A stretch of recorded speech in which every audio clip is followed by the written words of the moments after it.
All of the major news stories made simple and easy for your listening pleasure. We'll break it down for you in keywords. For this segment, we're joined by Adam. Good morning. Good morning, Lena. Do you have a big social media presence? No. Is it public?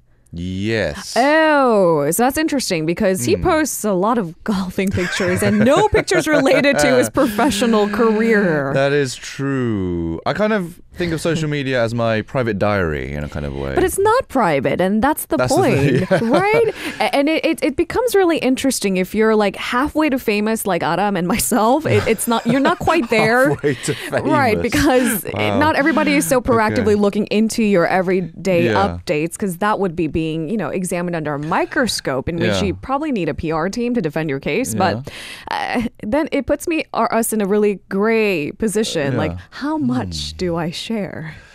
Well, the first thing is my account is public because I don't know how to make it private. No, because I'm a tech noob, as the youngsters say. But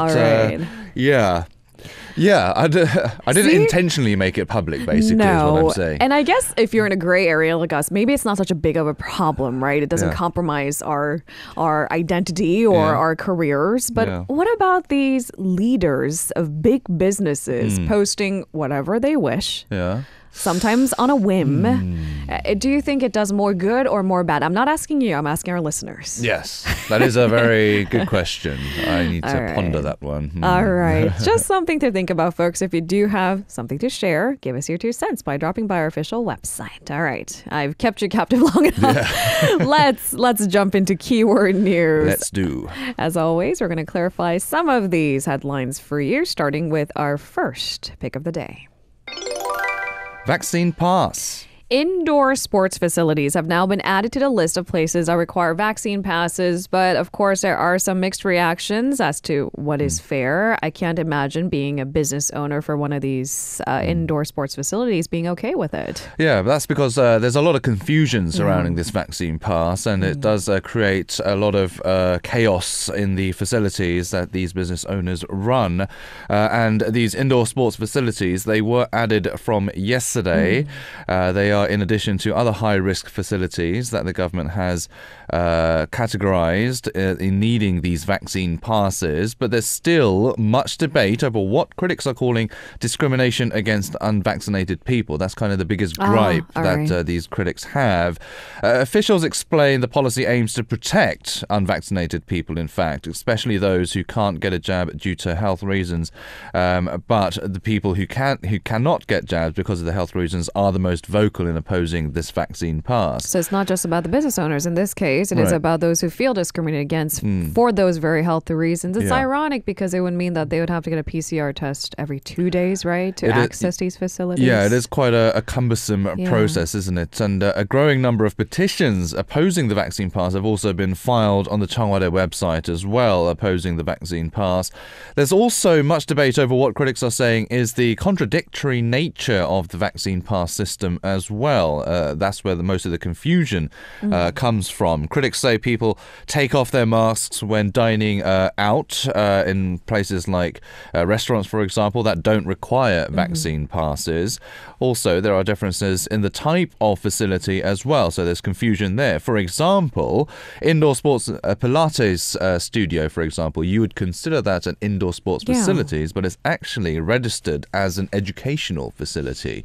And so that's why in that case, they do not require these vaccine passes. That's really confusing. It is a bit confusing. Because, I think for clients too. Yeah, because you would think that all these places are sports facilities, but depending on the sport and activity, the business registration itself differs, and that's where this vaccine pass system differs as well. So, I feel like there was a similar confusion before with certain bars being registered as not necessarily a dance-friendly venue, in which case they were given the green light to open up essentially just like any other restaurants. Yeah, and that did cause a bit of a problem because a lot of cluster infections happened in those places because these bars that weren't registered as so-called, clubs or dancing places. Look how much we know about dancing places. They did open up the dance floor, but they weren't registered as one of those types of businesses. So going forward, it does seem like clarification is also really important. There's a lot of grey areas, a lot of confusion, and it's not going to be the end of this debate, I'm afraid, for the time being. All right. So be mindful of these updates, and we'll hopefully try to clarify some of those gray areas. For the time being, it turns out Pilates Studios is an educational facility, so no vaccine pass required. Yeah, it's a 평생 교육 kind of a life educational facility if we translate it into English. But I guess that's open to interpretation because couldn't all indoor sports facilities be a lifelong educational facility? Can be. But the thing is, like gyms, for example, you do have personal trainers, but you also do go there to work out by yourself. So it's not necessarily an educational facility. In Pilates, for example, you're mostly getting lessons 99% of the time. So that's why it is kind of, like this hagwon or academy. All right. You did clarify, actually, really, because most Pilates studios do operate on a lesson-based classes in the first place. All right, on to our second keyword of the day. Booster shots. Amid a rising number of severely ill patients, especially notable in the groups inoculated first in the country, the government is looking to shorten the interval for booster shots. So what's the latest? Yeah, the government is looking to shorten that window from 6 months to 5, only about a month. Now, studies have shown that boosters can provide more than 11 times reduced risk of infection and nearly 20 times reduced risk of severe disease. Now, if the number of critically ill patients rises, the government is even looking at shortening the interval even further than that 5 months. Now, health authorities are on alert, especially now as there is a rise in the number of cluster infections at nursing homes and facilities frequented by elderly people. The number of elderly people included in daily cases recently is also increasing as well. And of course, if these elderly people get infected, there is higher risk of them to develop severe illness and even death. This is a time when immunity is starting to wear off in that age group, as it's been about 5 to 6 months since they received their second shot. So experts have also stressed that boosters should be given out as soon as possible, because we are in a time when that critically ill patient numbers are increasing, and also the number of deaths as well have been in double digits basically for the past couple of weeks. And we're also seeing strains absolutely evident in the medical infrastructure. So we're talking about ICU beds being filled up a little bit more quickly than the KDCA had proposed. That's right. It's nearing that kind of 75% threshold that the government kind of laid out in order to put the brakes on this kind of living with COVID-19 system. And for the capital city, we've already passed that threshold. That's right. And the KDCA chief herself said that it might be difficult to move on to the second phase. Of course, there is this 2-week evaluation period among each stage of the living with COVID-19 scheme. So we'll have to see how the health authorities plan out the next stage if it does happen. All right, on to our third keyword of the day. Space program. South Korea is looking to boost its space program with an ambitious plan that was revealed by the Prime Minister. It is really ambitious, and the timeline is really ambitious too. So run us through the details. That is right. Prime Minister Kim Buk-yeom said Korea is looking to develop 170 satellites over the next 10 years, beginning 2022. 170? 170. You heard that right. And he also said the country is planning on launching 40 rockets into space during the same period as well. I would be surprised, but then again, the U.S. private sector in space exploration, they shoot these reusable rockets quite frequently too. That is a good point that you mentioned the private sector. Kim stressed that this would be done using domestic technology as well. Korea has long relied on foreign technology for space projects, but was able to launch the Nuri rocket recently, which was homemade. Kim added that the government will also boost support for relevant companies, i.e. the private sector. This means that the government is encouraging private firms to take part in space programs. So who knows, we might have Korea's next SpaceX or something like that. It seems that is the aim. They want to foster these kind of space programs because they are notoriously expensive, which means that government tax breaks, for example, might be necessary. It'll be interesting to see who will become Korea's next Elon Musk. Why do we keep comparing to Elon Musk? Can we just have someone who's better than Elon? Tony Stark. I know he's fictional, but still. Somewhere in between. All right, guys, on to our fourth keyword of the day. Regulatory sandboxes. The government is also looking to support new technologies here on mere Earth. It includes small robots and greener vehicles. There should be initiatives in place to fast track these projects and maybe allow regulatory loopholes if the project seems to serve a greater purpose. That's right. A lot of red tape being lifted here. Yeah. The government has allowed several regulatory sandboxes to promote greener and innovative economic growth. These include a self-driving library robot and hydrogen-powered vehicles and trucks. That was a really innovative way to say innovative. Got your attention now. Yeah. Now, this robot, this self-driving library robot, will stroll the sidewalks with up to 100 books for people to borrow at any time. So you can just basically pick it up from this robot. So if you stop feel the robot and pick up a library book? Yeah, so if you're on your way to a cafe and you don't have anything to read, then, it's quite convenient. That actually couldn't be done before because such robots were considered to be vehicles. So, of course, they're not allowed to be driven on sidewalks where pedestrians walk. But now the red tape has been lifted, so it can be allowed. Now, 14 such easing of restrictions were actually made during a government meeting yesterday.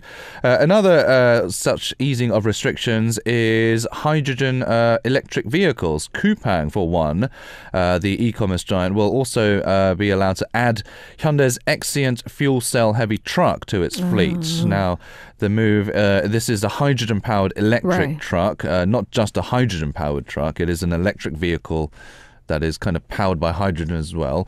The move comes at a time when Korea is suffering a shortage of diesel exhaust fuel. Those prices have skyrocketed to crazy levels. And also as part of the plans to reduce diesel vehicles and also go greener as a whole. Now, the previous law only allowed such eco-friendly vehicles to replace existing trucks, not add them.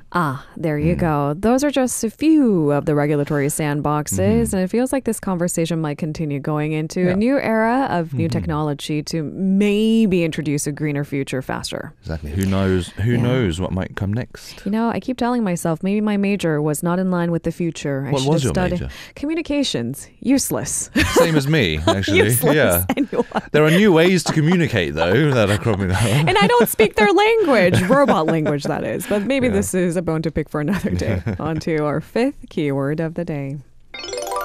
Travel bubble.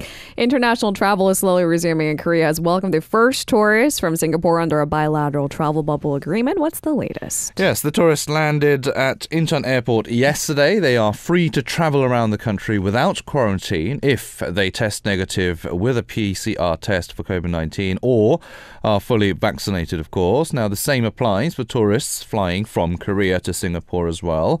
The Korea Tourism Organization has gone a step further. It's organized for some of these Singaporean tourists, including some tourism industry officials and reporters, to visit major tourist attractions in the Greater Seoul area and Gangwon province this week. The KTA also signed another pact with the Singapore Tourism Board to cooperate in promoting tourism between the two countries, of course, giving the tourism industries of both countries a much needed boost. All right, on to our last keyword of the day. BTW Sweeps EMAs. That's not the European Medicines Agency, right? No. We have to adjust our tone. This is the entirely different EMAs. BTS has emerged as winners from this year's MTV Europe Music Awards, sweeping 4 accolades at the single award ceremony. I did not think of that confusion, Did but you it not? could be. Because, the tone in which we discuss a lot of headlines, we do deal with a great deal of COVID-19 updates. That's right. Well, BTS haven't swept a lot of vaccines. They've swept a lot of awards. Yes, They've they bagged 4, to be precise. For Best Group, Best K-Pop, It's interesting that there's a Best K-Pop category. It was before, separately. I think, BTS was elevated as status because K-pop was popular. They just couldn't compete against the likes of Ariana Grande and Justin Bieber. Right. And now they can. Well, that is a whole new award category in itself, which is a big accomplishment. And also Best Pop and Biggest Fans as well. There's also a Biggest Fans award. And that was given out at the ceremony that was held held in Hungary's Budapest. Now, it is the second straight year, actually, for BTS to win 4 awards at the EMAs. So every time they go, they sweep multiple awards. Yep.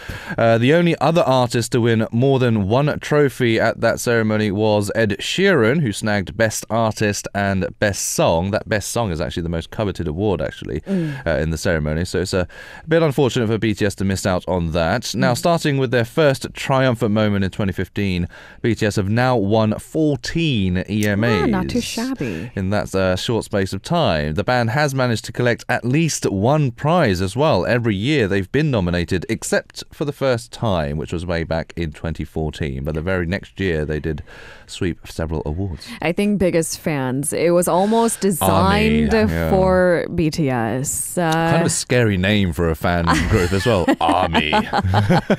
Not to be messed with, yeah, folks. Exactly. I do understand that BTS will be competing at the upcoming AMAs this week, the American Music Awards. We'll see how many accolades they sweep up there. Surely likely to be more than one. All right. Thank you very much, Adam, for today's coverage. I'll speak to you again tomorrow. See you tomorrow. If you're listening to our program using the podcast service, just a reminder that we do go live Monday through Friday, 7 a.m. Korea Standard Time. So tune in and help us make the show more informative by giving us your input. See you bright and early on Good Morning Seoul.